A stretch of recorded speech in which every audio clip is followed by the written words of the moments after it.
Здравствуйте, меня зовут Вадим Крестьянов, как уже Артем сказал. Я учусь на 4 курсе и являюсь членом правления удмуртской организации «Шунды» и творческого объединения «Чукинтер». Так, о чем сегодня мы будем разговаривать? Значит, об организации «Чукинтер» в целом, о настольных играх. Вообще, творческое объединение Чукиндер делает настольные игры на удмуртском языке.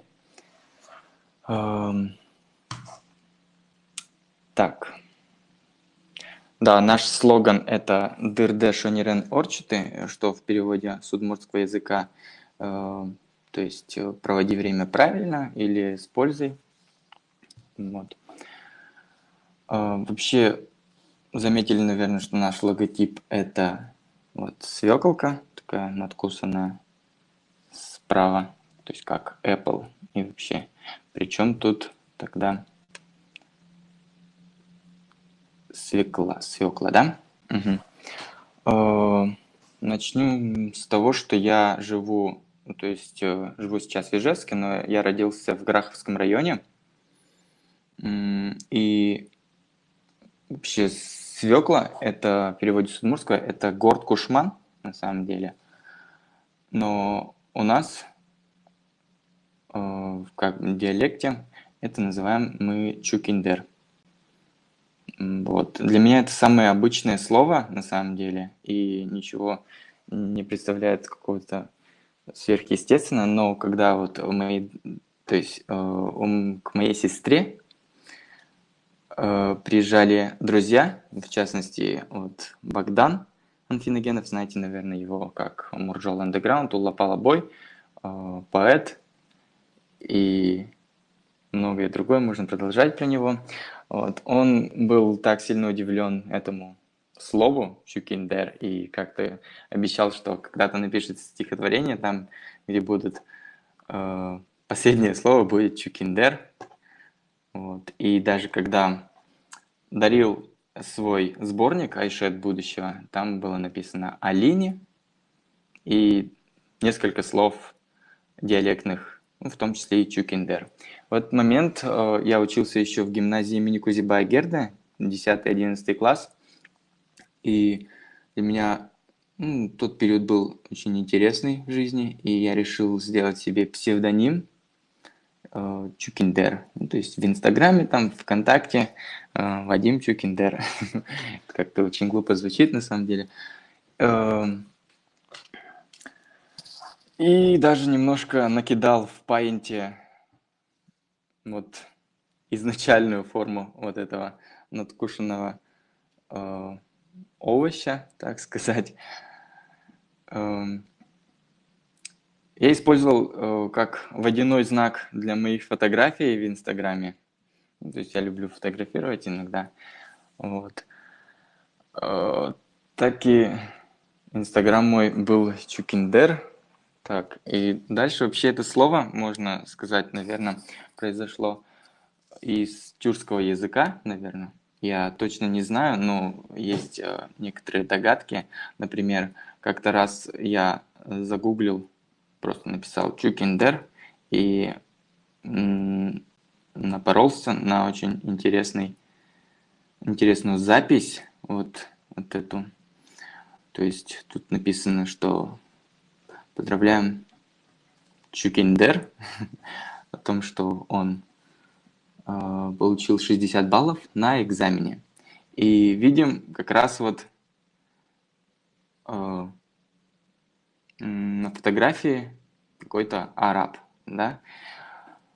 Да, еще хотел сказать, что именно наш сейчас Инстаграм называется Чукиндер и нижнее подчеркивание.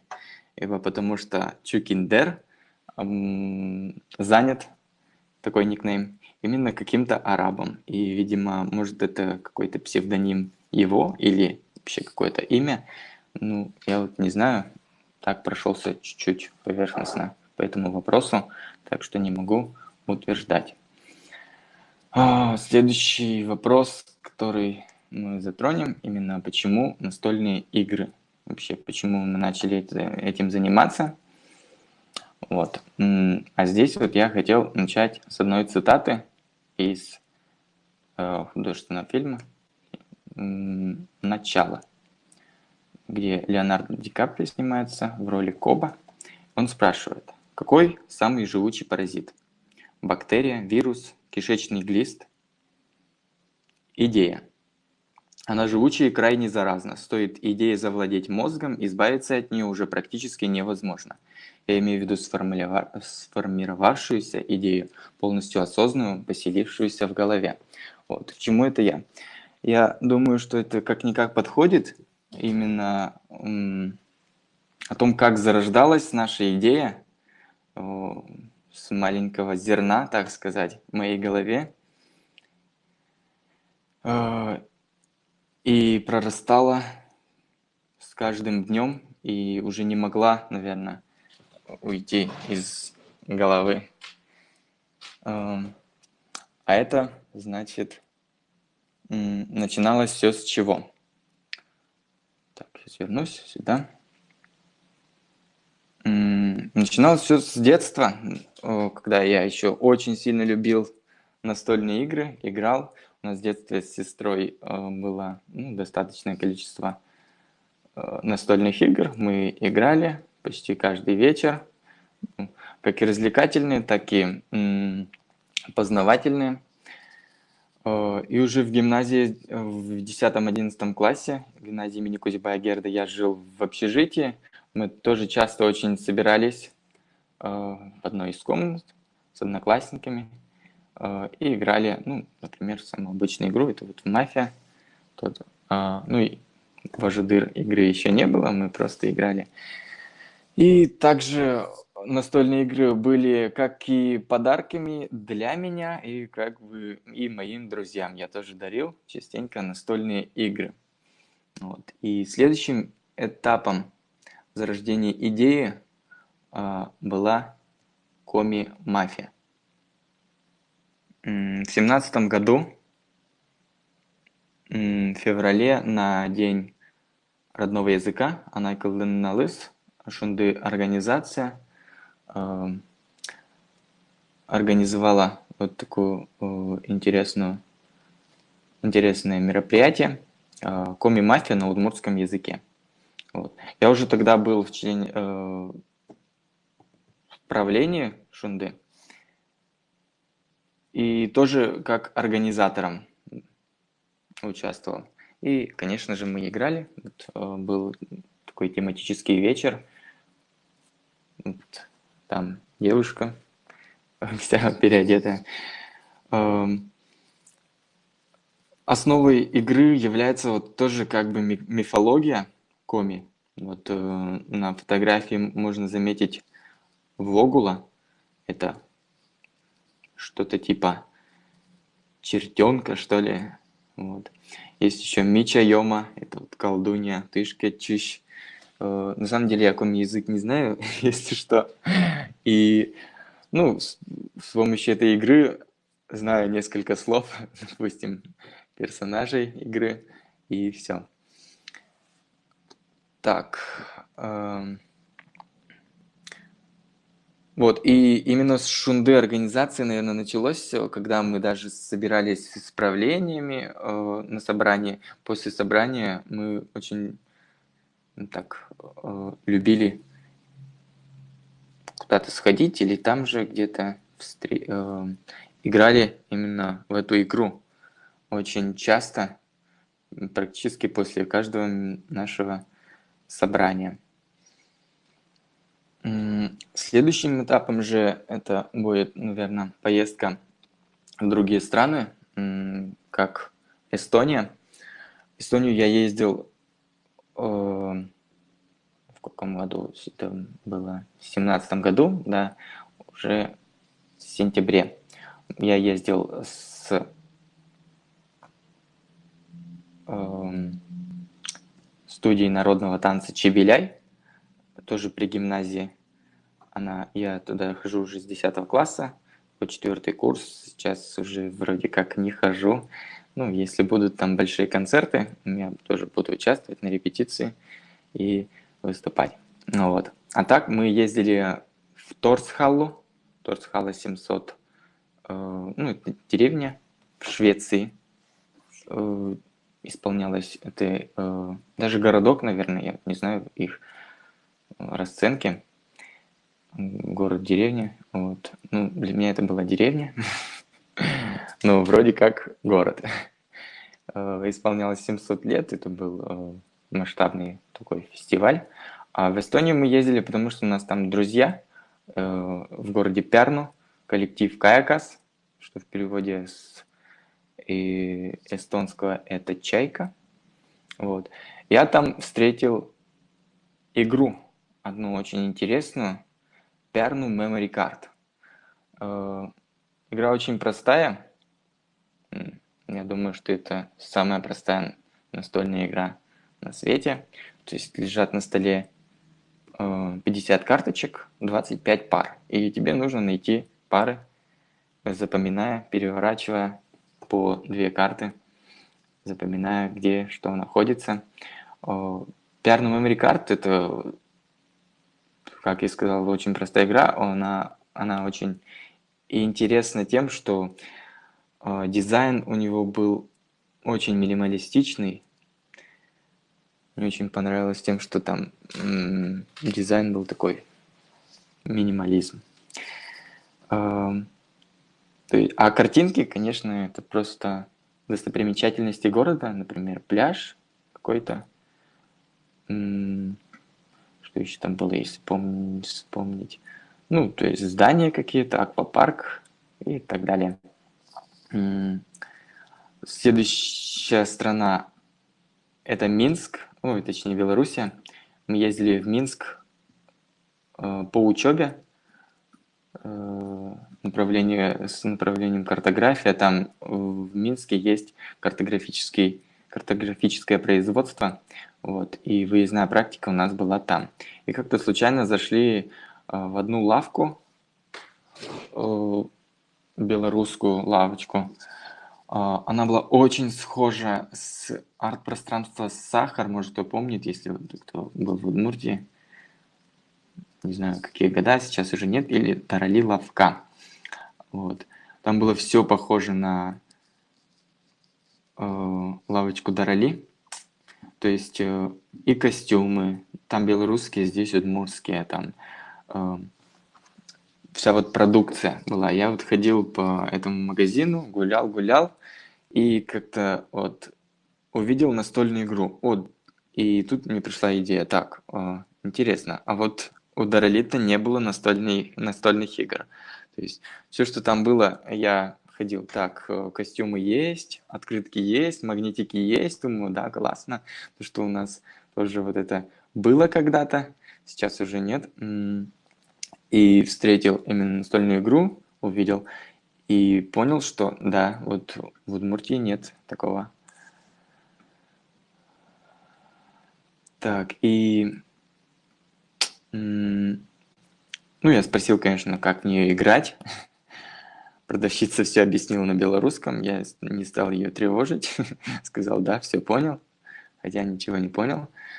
И уже с этим настроем вернулся в Ижевск, с настроем, что нужно уже что-то делать.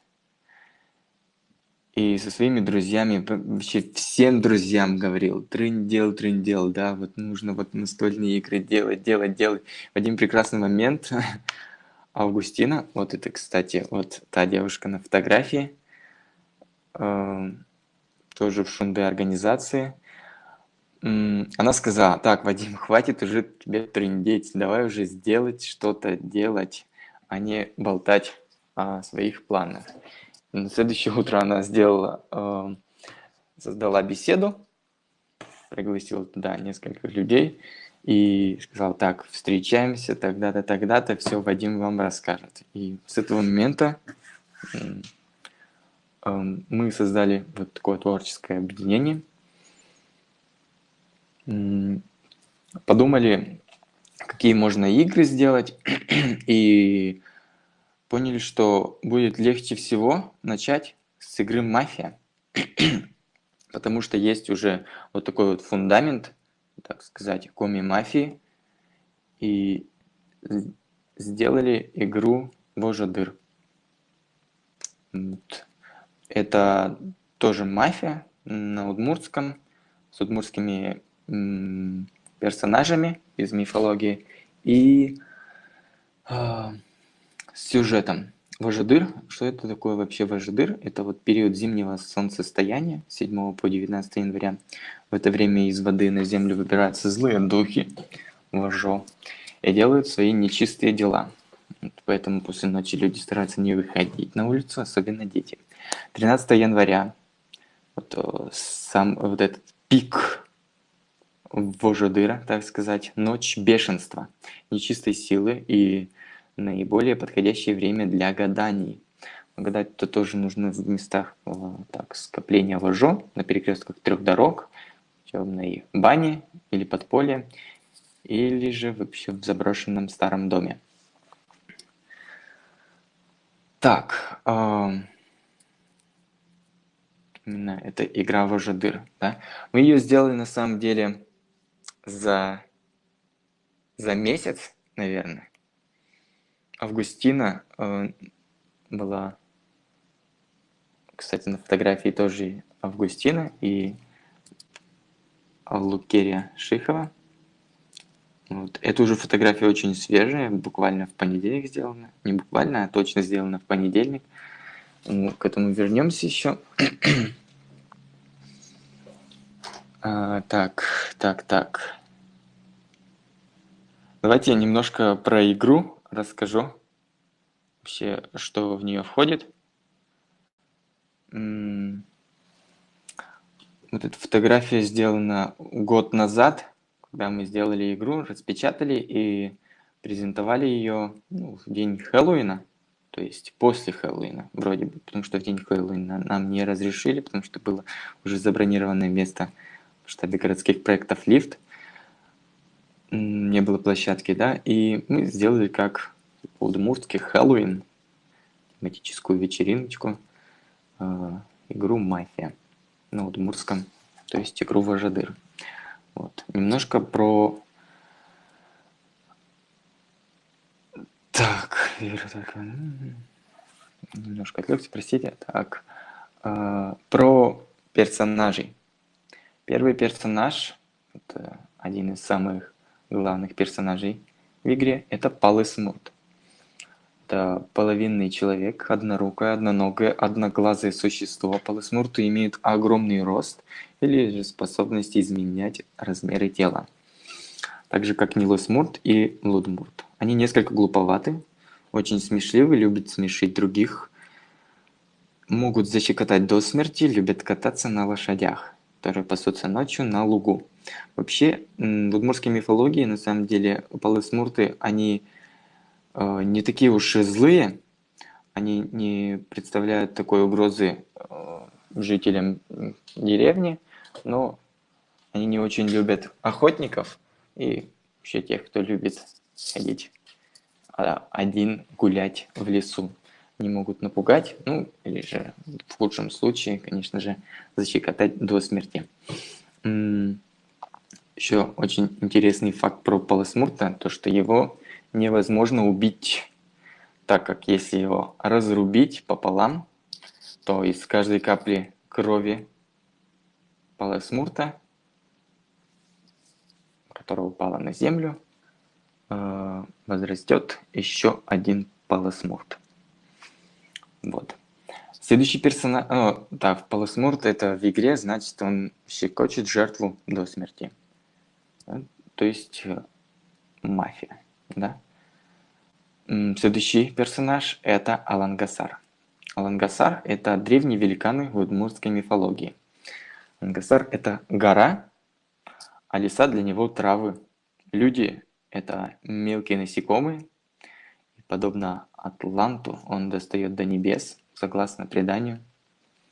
Когда-то в удмуртские земли по реке поднимались люди-великаны, а затем обратно ушли в свою страну. После них остались только горы, холмы. Так, а на юге в Удмуртии сохранились топонимы Алангасар, Гурыщ, это вот гора Алангасара, значит. Образ и имя Алангасаров ленивый, глупый, он заимствован у татар. В многих деревнях, там, где есть какие-то холмы или горы, ну, есть такое, да, предание, то, что вот здесь спал Алангасар, ночевал, и поэтому здесь такой вот холмик остался.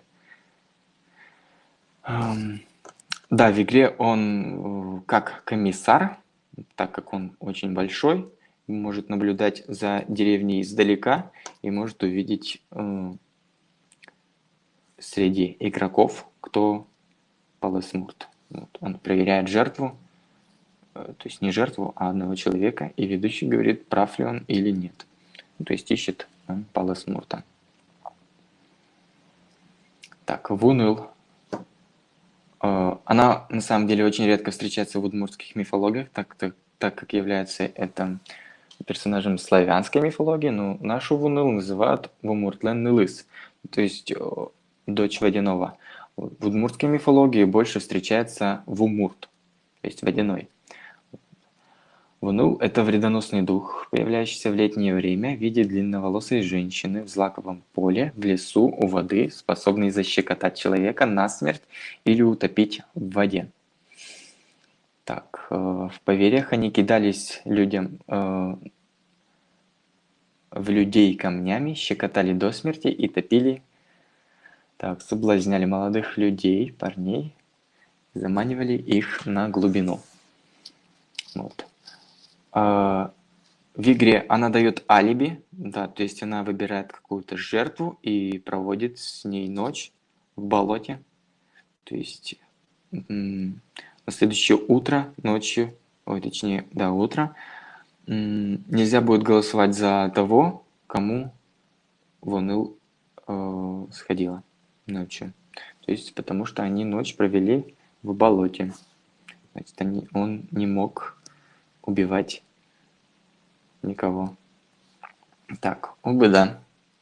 Это один из немногочисленных мифологических существ женского пола, обитающих в лесу, с вывернутыми ступнями и огромными обвисшими грудями, которыми она могла закинуть на плечи и задушить того, кто не понравился ей.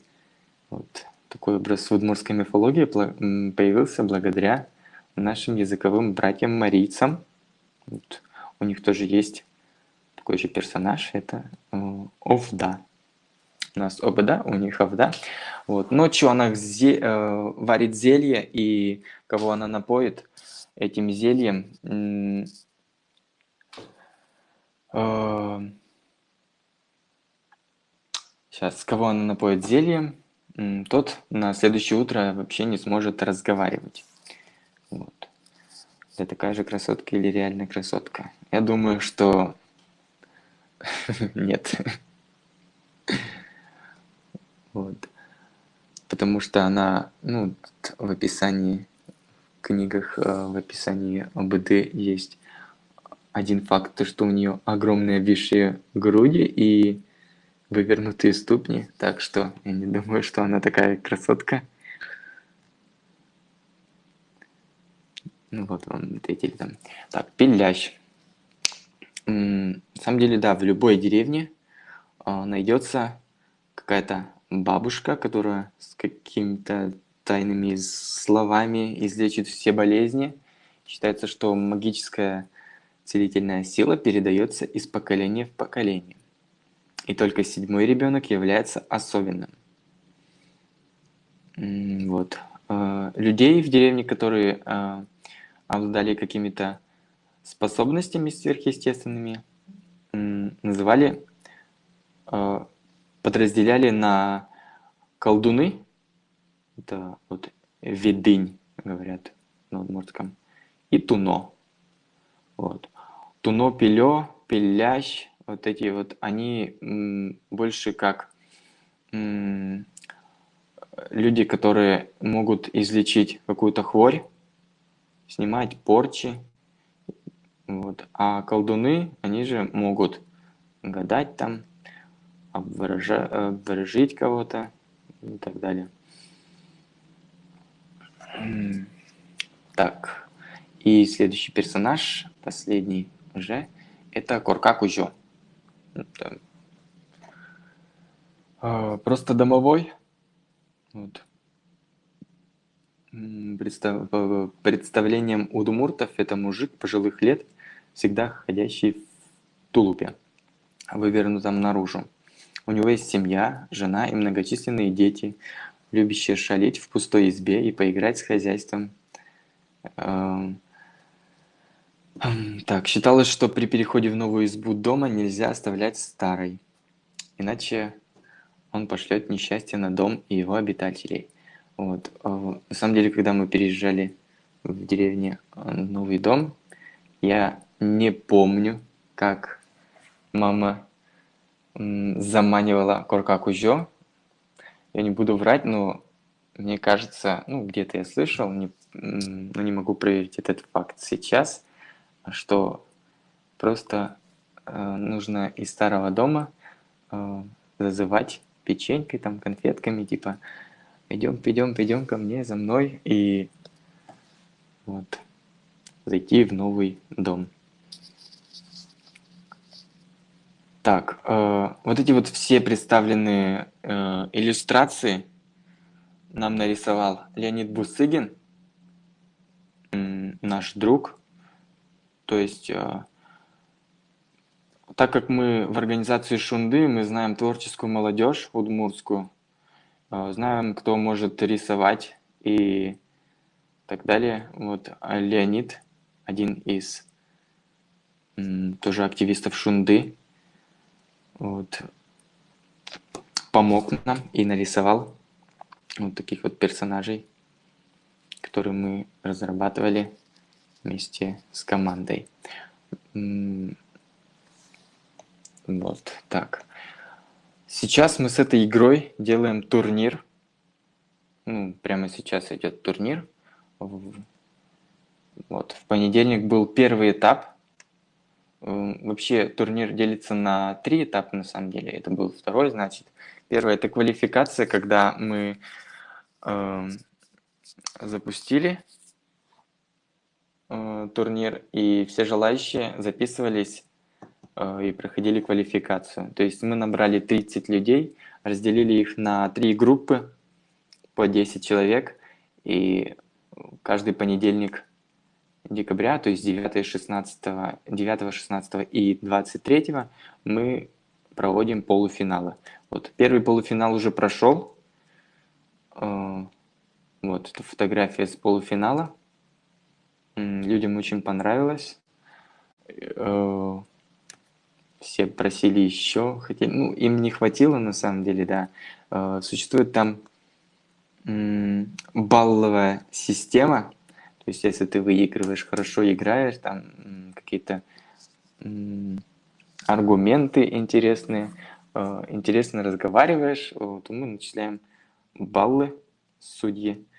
И кто набрал вот за понедельник мы успели сыграть 3 раза, то есть нам хватило, и уже по этим 3 играм было понятно, кто выйдет на следующий этап, уже в финал.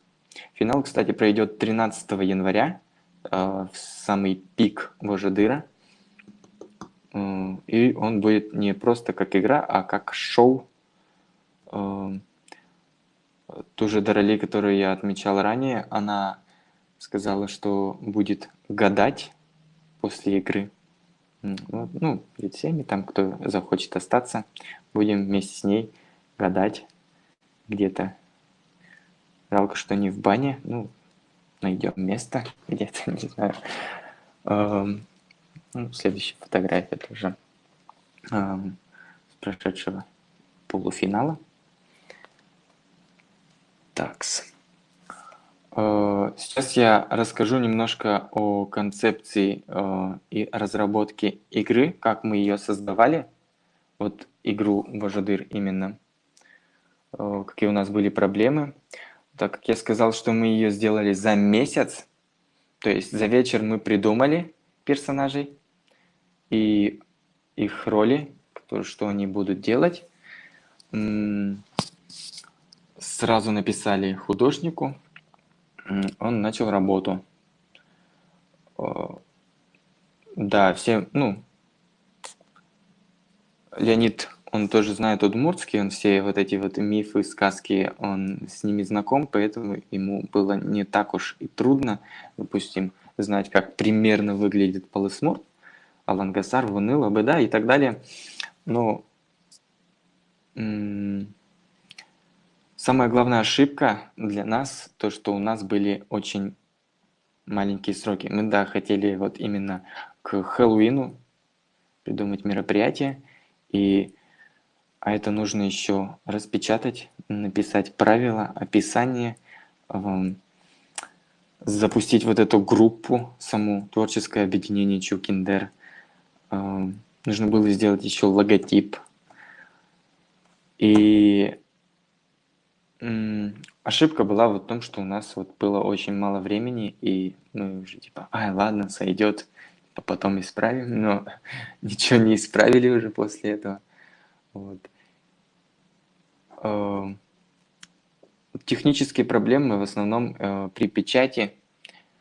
Пришлось разобраться в печатном деле, какая бумага, ламинация, граммовка бумаг,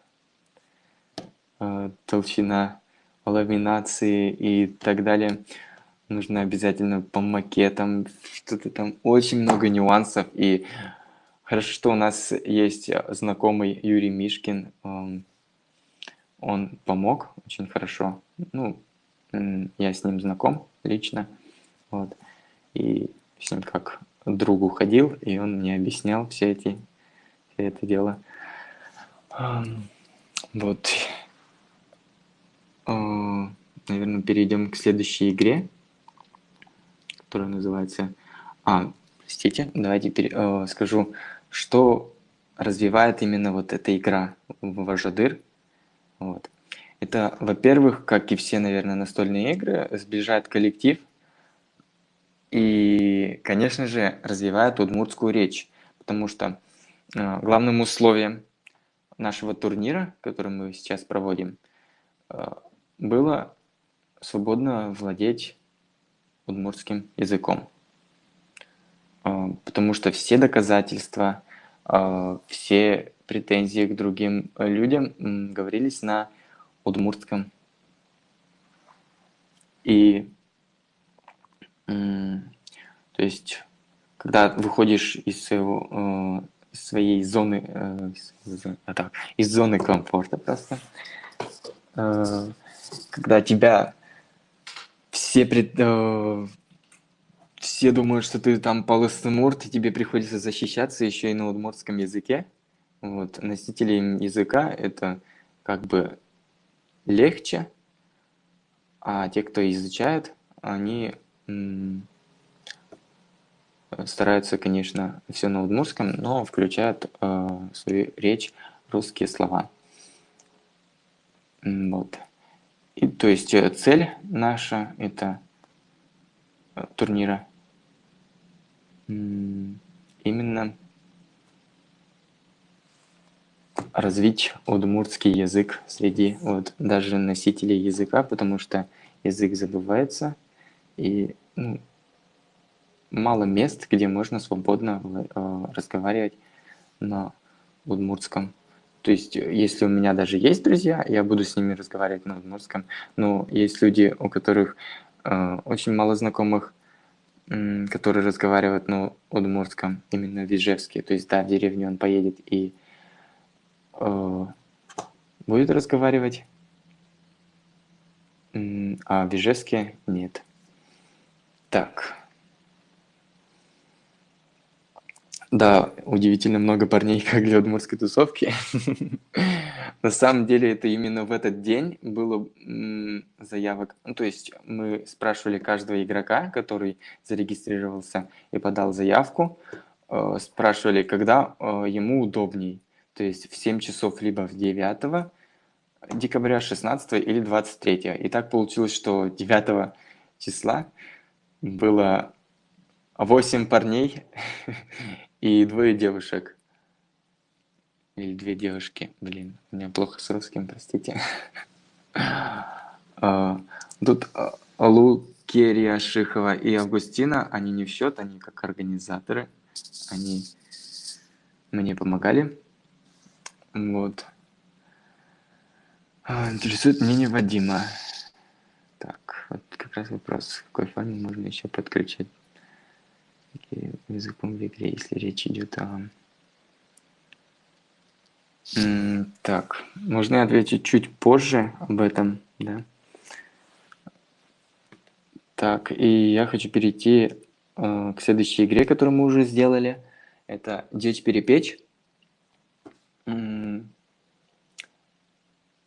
я придумывал эту игру, эту концепцию игры, то есть это наподобие игры Uno. Наверное, многие знают эту игру. Очень много схожих вот таких вот, например, как, сейчас не вспомню, Свинтус, Манчкин, ну, это не важно. Вот, Дичь-перепечь. Почему именно перепечки, да? Я думал, что, да, нет, я это не буду говорить. Вот. Перепечка, потому что она очень вкусная, я ее люблю, вот, поэтому и перепечка. Вот.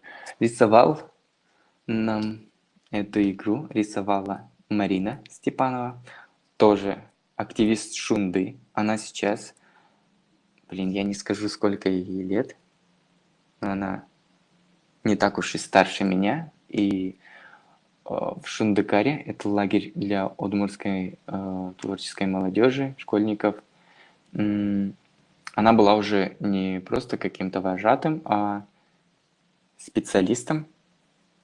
Вот. Было очень интересно. Я видел их работы. Это было классно. Вот. Принцип игры,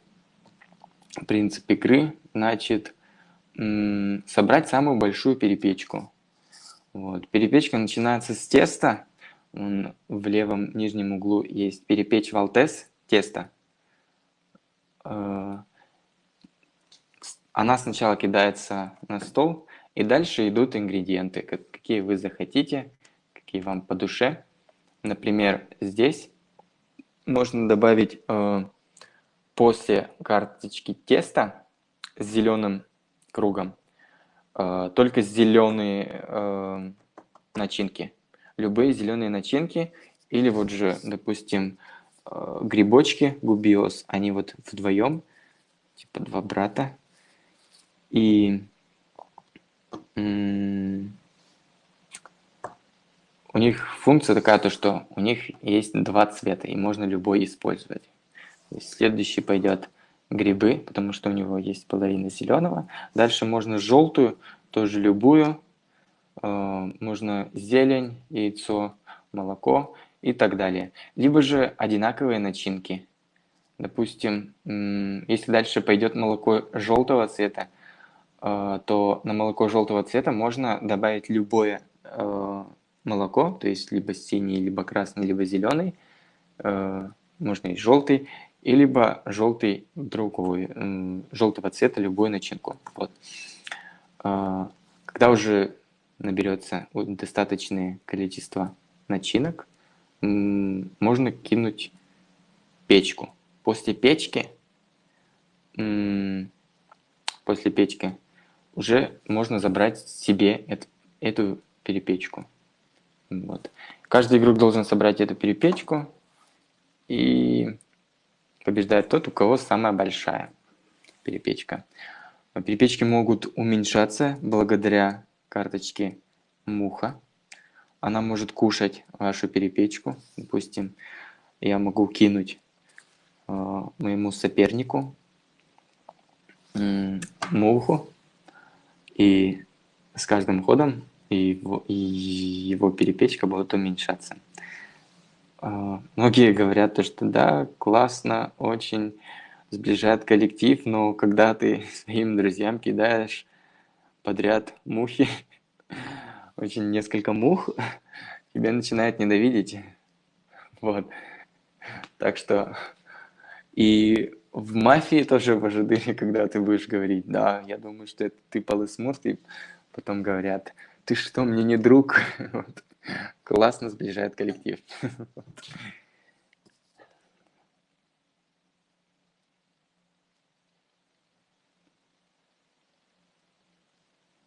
Так, цвет карточки накладывает ограничения на следующий ход.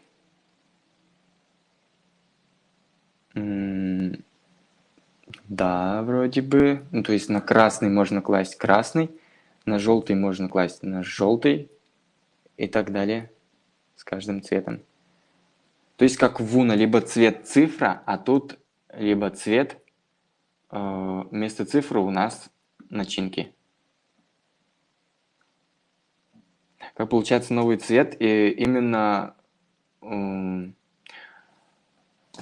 игре 144 карт. То есть той же картошки у тебя может оказаться несколько цветов, и я могу кинуть даже двойную начинку, либо снизу будет синяя, а сверху будет желтая. И дальше уже будет желтые начинки, желтые цвета. И опять же, у кого-то не будет подходящего цвета, может кинуть именно по начинке. Да, еще ингредиенты подобраны специально, ну, какие вообще существуют перепечи у нас в Удмуртии, да, и все боятся крови, на самом деле он очень милый, кровь, простите, она очень милая, вот, ну, посмотрите, она улыбается. Вот. Кровяную перепечку делают в основном в северных районах. Ну, с грибами, с луком, с яйцом, с картошкой, там, с мясом. Они есть везде. Вот. Эту игру, кстати, да, я забыл сказать, что в Ажадыр у нас игра сделана уже 100 экземпляров, но при этом продано около 96. Да, 96, потому что у меня осталось 4 игры. Вот. Чуть-чуть не хватило, ну, пока еще не хватило. Надеемся, что к Новому году мы их продадим, эти 4 игры, и у нас будет кругленькая сумма, 100 игр продано. Вот. А перепечку же мы продали 53 на данное время, но у нас есть заказ в Татарстан, в Казань, детям, которые разговаривают на удмуртском, детям удмуртам, да, количество 120, и мы даже практически без наценки увезем в пятницу уже, и в субботу будет награждение у них, поэтому уже будет 173, да, или 172, точно не помню, у меня где-то записано, сейчас не хочу же проверять. Вот. Так.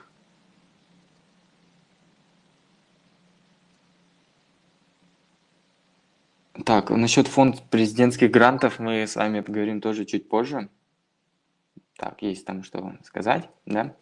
И игры в разработке. Это вот все игры, которые у нас есть, это ну, на данном этапе это Дичь, Перепечь и Важадыр, которые мы можем уже продавать, да, которые разработаны, напечатаны. И вот одна из самых сложных, самых интересных игр, которые я встречал, там, где сначала мы читаем правила, то есть, допустим, собрался какой-то коллектив, ну, допустим, 5 людей. Все прочтут правила, посмотрят видео в Ютубе, как в нее играть. Там очень много нюансов. И после этого только мы начнем играть. То есть прошел уже там час, начнем играть. Игра будет 2 часа будет длиться. Очень интересная, потому что и мы не устанем. Вот. Рисует, кстати, та же художница Марина Степанова. Вот она.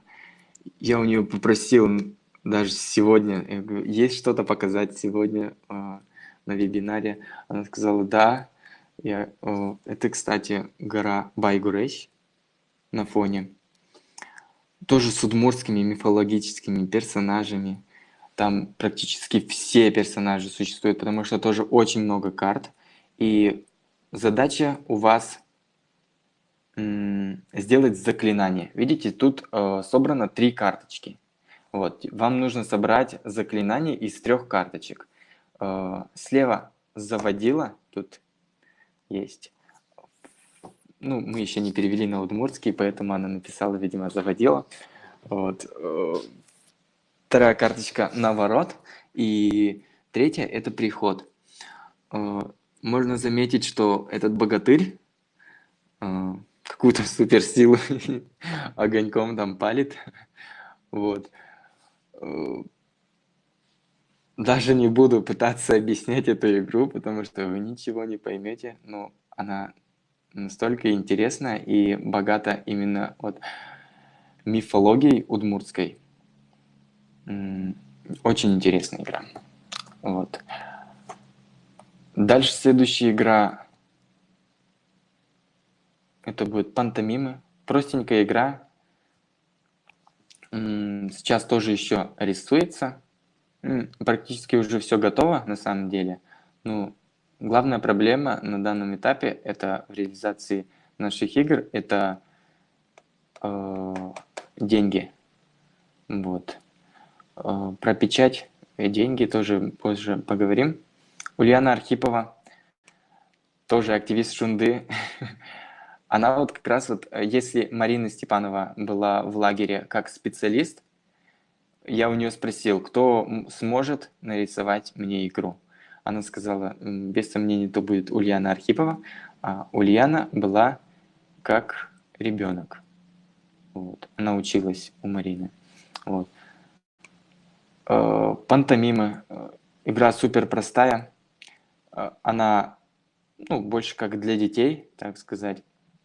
То есть, если картиночка, карточка на синем фоне, то вам нужно объяснить это слово, то есть это овечка, но там написано будет только на удмуртском, то есть ыж. Объяснить жестами. Если синее, то жестами, а если красный фон, тогда звуками. Вот, то есть и го-го там и так далее. Есть музыкальные инструменты. Очень много таких вот карточек. Всего 50 вроде, если я не ошибаюсь. Так, следующую игру нарисовала Образцова Анна. Анна уже очень давно нарисовала, они уже прям лежат и ждут, когда же их выпустят просто, эти игры. И тут как раз вот Memory Card, когда вот я был в Эстонии, я показал эту игру, то есть которую купил Образцовой Анне. Она сказала, хорошо, я сделаю, легко, это проще некуда. И есть два вида игры. То есть первый вид это удмуртлык, то есть все, что связано с удмуртами. Тут есть карточка Айшона, там музыкальные инструменты, кухня, что еще, одежда, да, и так далее. А второй вид игры это вот именно луговые цветы, растения. Вот. Пример приведен Зангари. Это Василек. В переводе с удмуртского, да? Угу. Так. Вот, как я уже сказал, что игра была уже сделана где-то полгода назад и ждет, когда же ее выпустят. И следующая игра, которая уже тоже практически готова, это на основе игры тоже не менее знакомой Ticket to Ride. За основу взята карта Удмуртии и все названия на удмуртском, то есть граховые. Тут написано грах, Да. Пичи-Пурга, Ишкар-Дери, Шаркан, Дебес.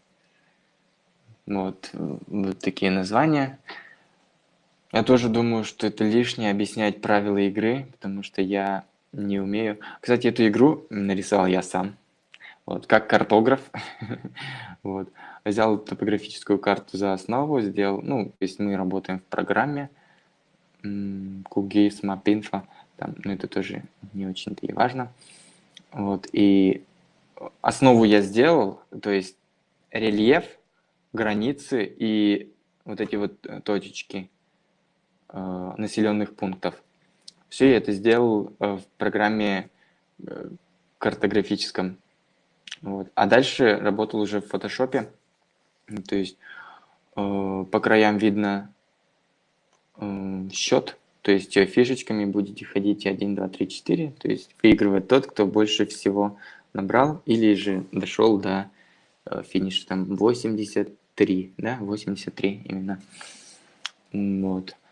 Она чуть-чуть еще не доделана, и реализация тоже очень дорогая, потому что тут фишечек очень много, вот таких вот пластиковых деталей, но мы хотим заменить пластик на, например, глину, гипс какой-то и, не знаю, дерево. Вот. Была еще идея реализовать ее как, помните, такие журналы, допустим, собери кораблик и покупаешь, сейчас отвлекусь, перепечи мы напечатали не 100, а 200 экземпляров уже изначально. О всех цифрах я чуть-чуть позже поговорю, хорошо? Так, что я говорил насчет этой игры? Уже забыл, ладно, пофиг тогда. Помоги, Гриша, где говорил. Так. Так. И география. Да, хотелось бы, потому что хотелось бы рассказать про нашу географию, географию наших игр, нашего проекта, потому что я этим очень сильно горжусь. И что могу сказать? Вот в округе, конечно, в Ижевске сами продаем, и в районах Удмуртии их тоже как-то по своим знакомым передаем.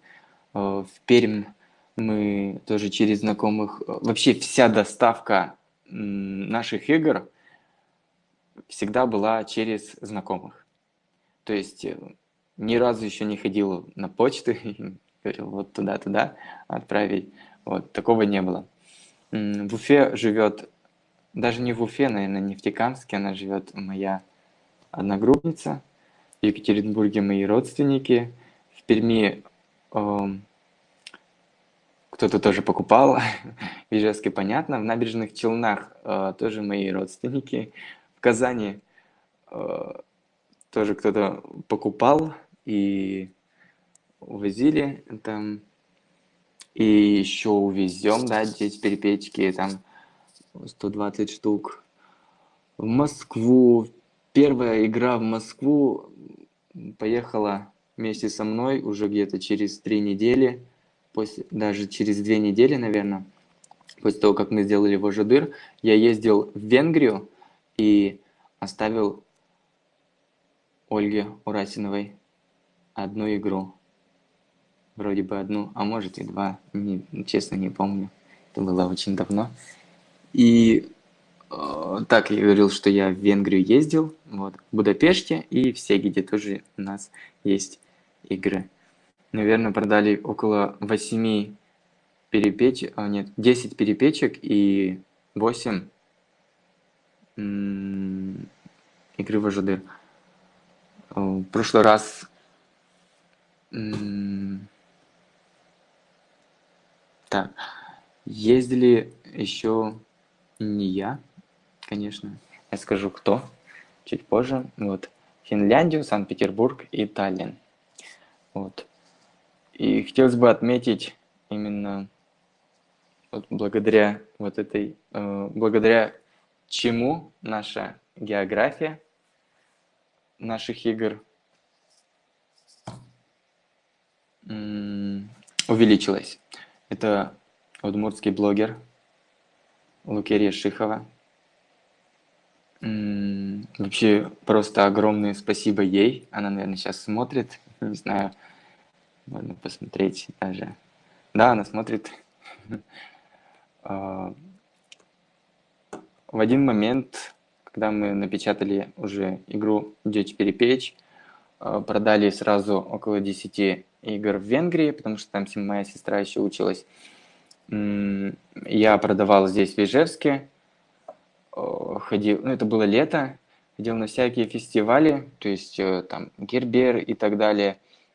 Но на объяснение этой игры уходит время, и пока ты объясняешь, люди устают. Видимо, я так объясняю. Устают и говорят: ой, 700 рублей, типа, дорого, и идут дальше. Ну, кстати, говорят, когда типа, ой, 700 рублей дорого, давайте я куплю хотя бы Вожадыр, даже не зная, как играть. То есть я объясняю правила игры для перепечек, и они говорят: ну, давайте я куплю Вожадыр, потому что она дешевле. Вот. Благодаря этому у нас Вожадыр тоже продавался, потому что другая игра была чуть-чуть дороже, намного на самом деле. Вот. Удмуртский блогер Монудмурт Лукерия Шихова как-то, когда она ездила, должна была поехать в Финляндию, она приезжала, пришла к нам, к сестре в гости. Я живу здесь в Ижевске с сестрой. Вот, я ей объяснил, как играть.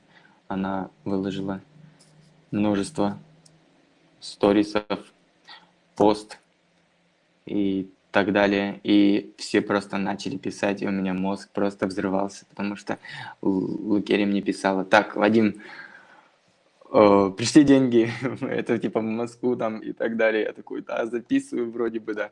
И там, на паре, не знаю, вот просто целыми днями она писала мне, вот типа она берет 3 игры, 2, 3, 1. Это было сложный период, и потому что я к этому не привык, наверное. Но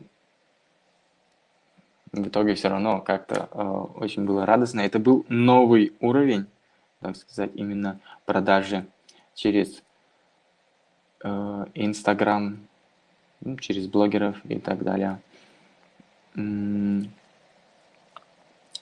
Так, что можно еще сказать?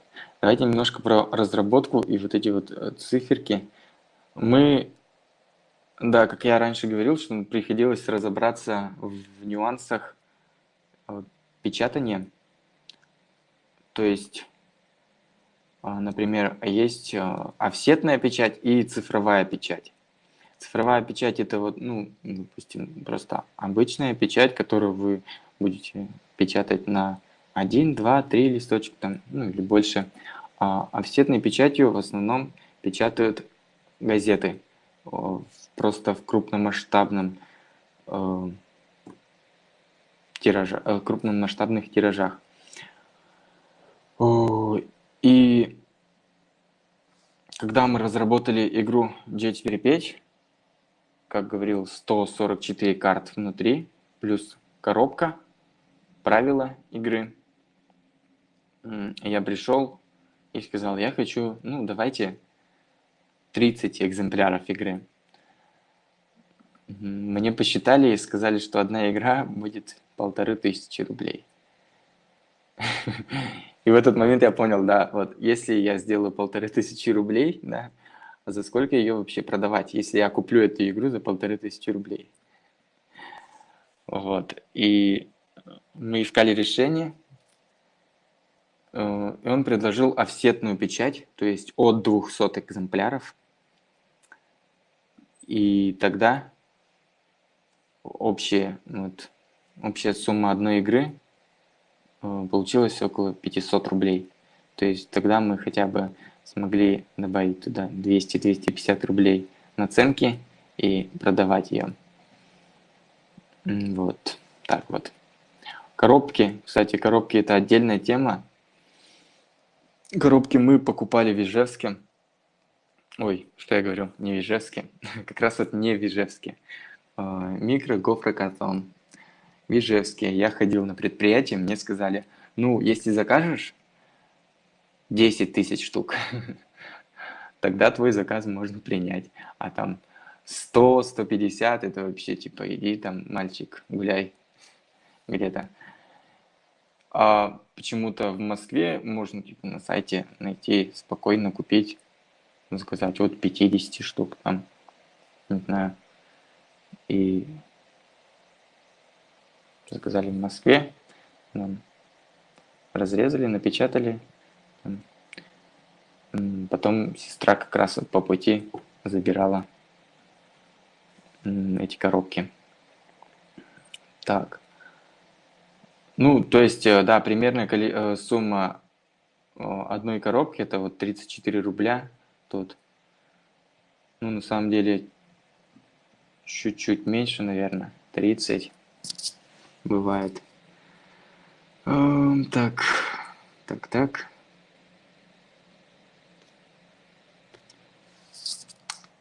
Блин, я потерялся.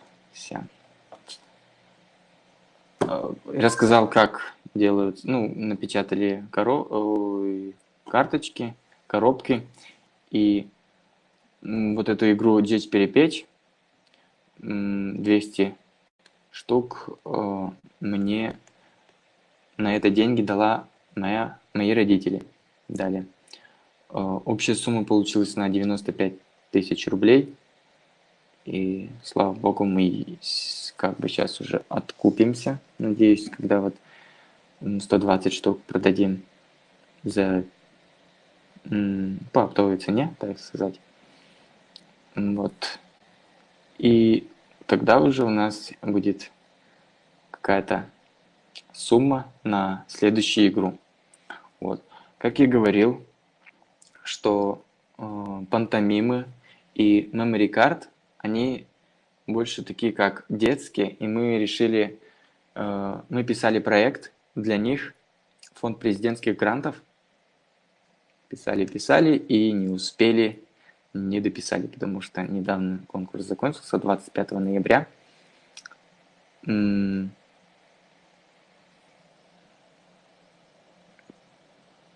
Так. Да, именно. Вот. Мы хотели сделать так, чтобы распечатать очень большое количество экземпляров, будет огромный тираж, ну, тоже от этого уменьшается сумма.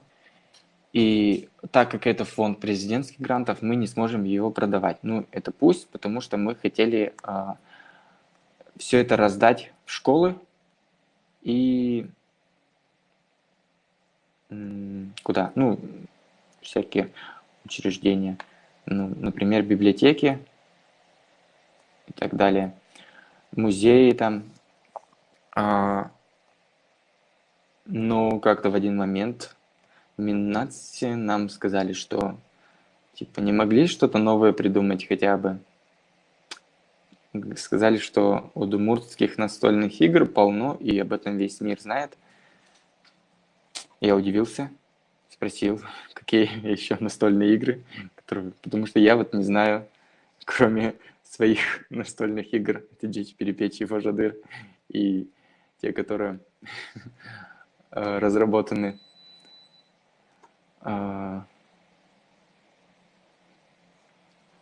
и после этого, как-то сказать, упало настроение. Нам сказали, что ваш проект, вот когда вот мы писали фонд президентских грантов, это вот просто фигня.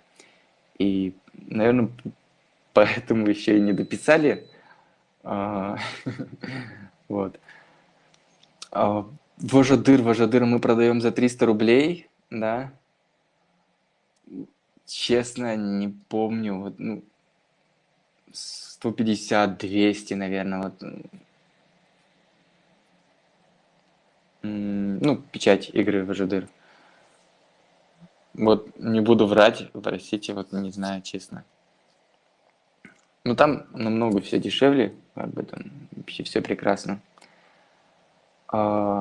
Почему именно вот хотим уже не продавать вот эти игры? Это memory карты и пантомимы. Ну, потому что, ну, такие игры, они не покупаются, так сказать, за такие большие деньги. Потому что я тоже вот уже рассчитывал сумму, тоже одна коробочка будет, то есть 50 карточек, там memory карты будет, ну, около 400 рублей тоже. Ну, за 500 продавать такую игру тоже как-то не очень рентабельно. И такая же история с пантомимами. А если делать некачественные такие вот, некачественную бумагу, неплотную, они, ну это же вообще ну, не дело, как бы. Себе на гонорар, э, ну честно, вроде как нет, не знаю. Вот.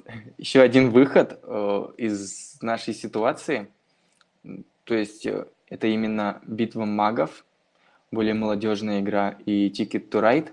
Мы хотели бы на краудфандинговой программе через Планета.ру написать это.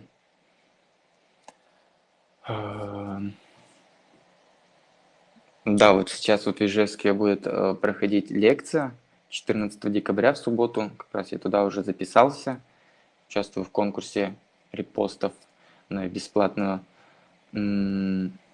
консультацию вашего проекта. Вот. На Планета.ру. Надеюсь, будет очень много полезного. И запустим уже перед Новым годом. Или хотя бы уже после. Вот. Что забыл сказать?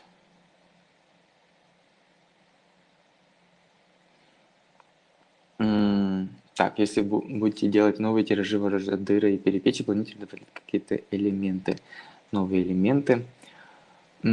Так, я могу сказать то, что вот на турнире у нас, про турнир еще больше скажу, Важадыр турнир, сделаем эксклюзивные карточки. То есть в оригинале карточки, они выглядят вот так вот, как ОБДА. То есть такой вот синеватый, я не знаю цвета, простите, такой фон и какими-то там червячками, точечками. Вот.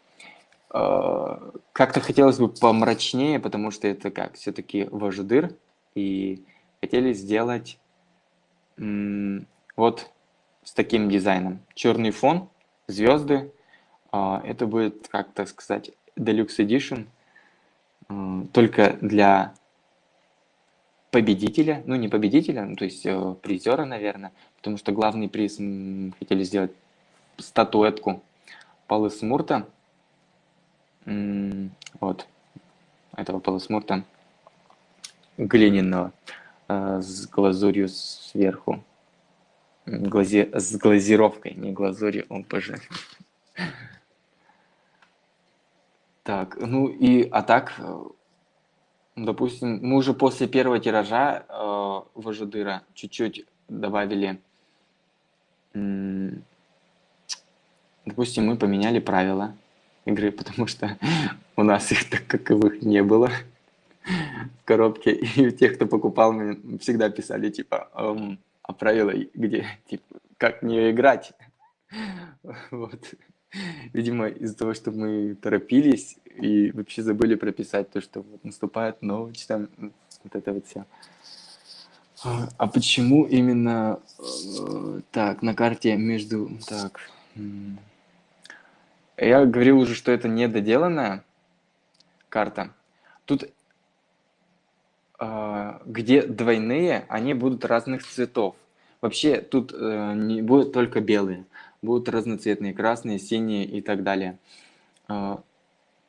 Чуть-чуть тогда объясню, как в нее играть. Вы достаете карточку с маршрутом. То есть, например, Ижевск, Яр, да, то есть с середины Удмуртии вам нужно проехать до Яра, то есть на самый верх. За это дают, допустим, 10 баллов. То есть, если вы вот этот маршрут все пройдете, вы станете на 10, на циферку 10 по краям, вот эту вот пятиугольную или шести, да, пятиугольную форму. Ну, как бы, почему двойные? Потому что вот, допустим, Ижевск и Завьялово или Малая Пурга, там только два. Но так как понятно, что там, допустим, пути очень большие. Как это объяснить? Ой, можно я это не буду объяснять, пожалуйста? Это просто нужно сначала все объяснить. О том, что там... Ой, простите.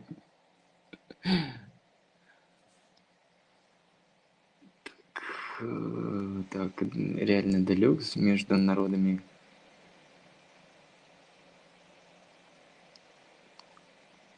Тайная смысл. Кровотвадин лучше запускать международным фильмом. Да.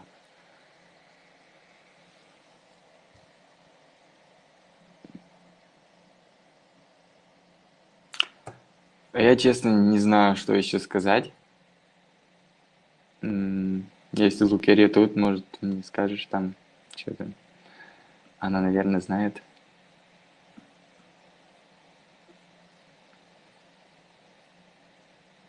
Так, Москва ждет новых игр. Да. Надеемся. Надеемся. Вот вопрос был Карина писала.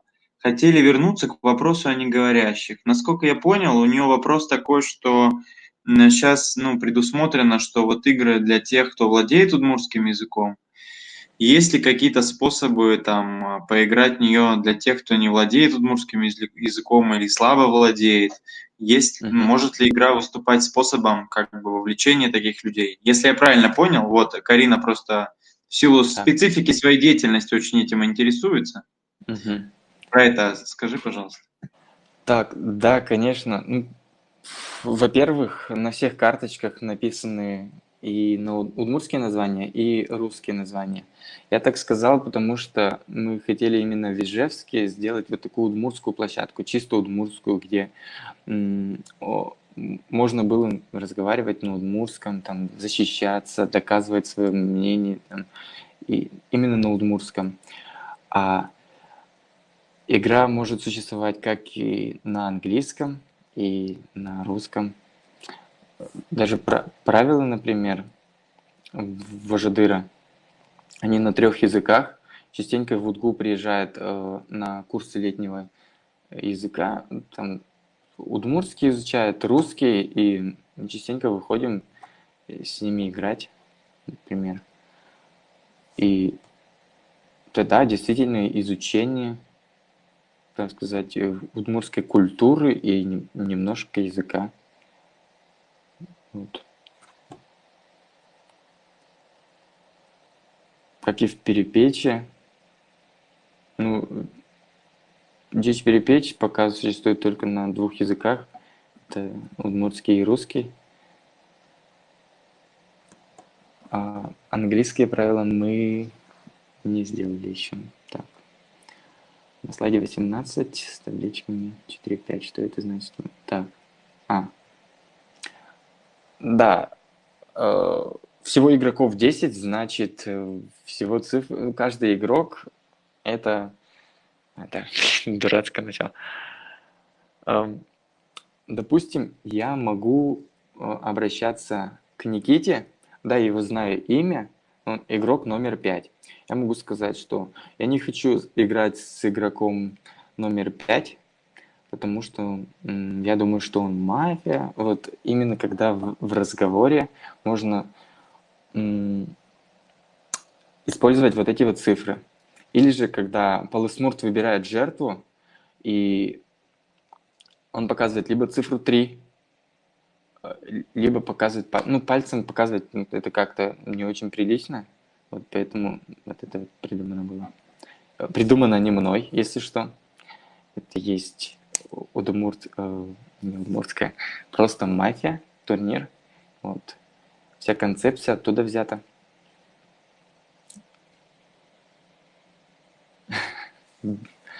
Мало корпус пиличкемын. Ну, в любых таких вопросах мон верачко, типа, художник так видел, может, ты просто слишком качался, КМС с пиличкем.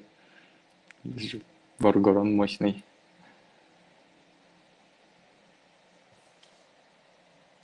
Отличие от игры на коме. Я думаю, что ни в чем. Но да, у них есть Вогул, у нас Паласмурт. Тышка Чущ – это Алангасар. Мича Йома – это Вуныл. Обыда. Или Обыда – это Мича Йома. Я не знаю. Речка Чащ. Если я неправильно говорил, кто-то знает, может, на коми разговаривает. Простите, пожалуйста. Это врач, но у них нет Курка-Кужо, например. Роль Курка-Кужо в игре запутать игру максимально. Считалось же, что он, Курка-Кужо, может вселяться в кошек, ну, в мифологии, и смотреть на людей. Ну, то есть наблюдать через кошку, там, собаку, ну, или в предметы разные тоже вселяться. И мы решили, что он будет как воришка душ и менять карту, свою карту. То есть, когда он просыпается в последнюю очередь, он берет свою карту и меняет с игроком, ну, с каким-то соседом своим. И на утро все просыпаются, и перед тем, как я объявляю результаты, ну, то есть ведущий, я был ведущим, судьей, и они смотрят свои карты. Может, кто-то поменялся и так далее. Вот. Там очень много интересных ситуаций бывает. Может быть, что, допустим, убивает, ну, сначала же Полусмурт убивает, ну, допустим, меня убивает, если я игрок, а я Курка-Кужо. В последнюю очередь просыпаюсь и меняю свою карту с Полусмуртом, с тем, кто меня убил, получается. Я открываю, смотрю, я Полусмурт. Но при этом мне говорят: Вадим, тебя сегодня убили. Я скрываю карту, и я там Полусмурт. И получается, что выиграли жители деревни.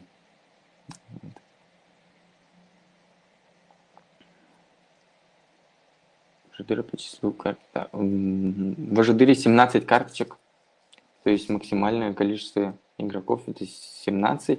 Ну, минимальное, наверное, 6. Ну, это и то не очень интересно играть, когда мало. Вот оптимальные это от, наверное, от 9 до 13. Тогда очень интересно играть. То есть у всех есть какая-то роль. Никто практически не спит всю ночь. Вот. А перепечи 8. Максимальная 8. Минимальная 2. Почему 8? Потому что всего карточек 8. В игре должны все получить перепечку. Игра только тогда заканчивается. То есть вот этих вот перепеч валтесов есть всего 8. И печек тоже 8. Барангы похож на ижевского роженника. Художник так нарисовал. Ну, когда мы заказывали и разговаривали с Мариной, мы сказали, что это должно быть что-то удмуртское. Например, ну, если просто нарисовать муху, вот, и все. В чем прикол тогда удмуртской настольной игры? И она в каждую иллюстрацию свою добавляла вот какую-то вот удмуртскую фишечку. Например, кут, муха, с лаптями. Там кут-кут. Лапти на удмуртском это кут. Вот. И на удмуртском кут еще и муха. Вот так интересно. Вир, это, блин, честно, я не буду врать. Что это такое? Ну, элемент женской одежды. Это как маниста, только через плечо. Капуста там вообще как ребенок. Просто интересно, да-да. Тут зелень, она с этими, что это, повязочки. Барангы. Это картофель в мундире, получается. Потому что это мундир ижевского оружейника. Вот такие вот пасхалочки, что ли, фишечки. Вот. Яйцо вообще в валенках. Вот. Так вот. Ну, тут грибы в удмуртском костюме. Тут лук плачет. И у него, кстати, это дреды. Если кто не заметил.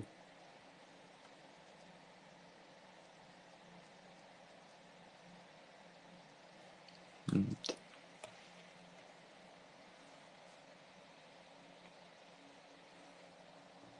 Ну, я думаю, все. Нет. Ну, купить игру можно просто написать в нашу группу ВКонтакте или чисто мне, либо нет, мне лучше написать. Доставляем даже вот через друзей. Я как говорил уже, что Луша поехала из Ижевска в Финляндию, и при этом она оставила игры в Москве, в Санкт-Петербурге, в Финляндии, и через финнов или эстонцев, которые были там, она еще доставила в Эстонию. Вот.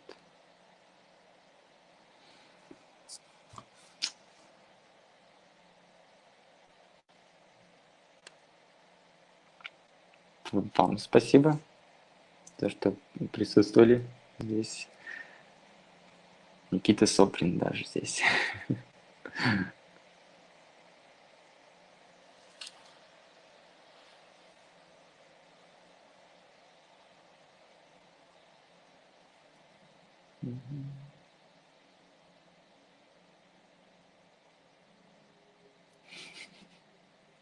Похоже, глобально это все вопросы, наверное, да? Наверное, да. Супер. Ну, большое спасибо Вадиму за выступление. Было очень интересно. Мне понравилось так очень искренне, как-то непосредственно. Я посмеялся, я в одну игру играл, в другую нет. И вот здесь перепечь, конечно, очень, ну, даже сами объяснения очень смешные. Картофель в мундире, это все очень изобретательно, творчески, очень здорово.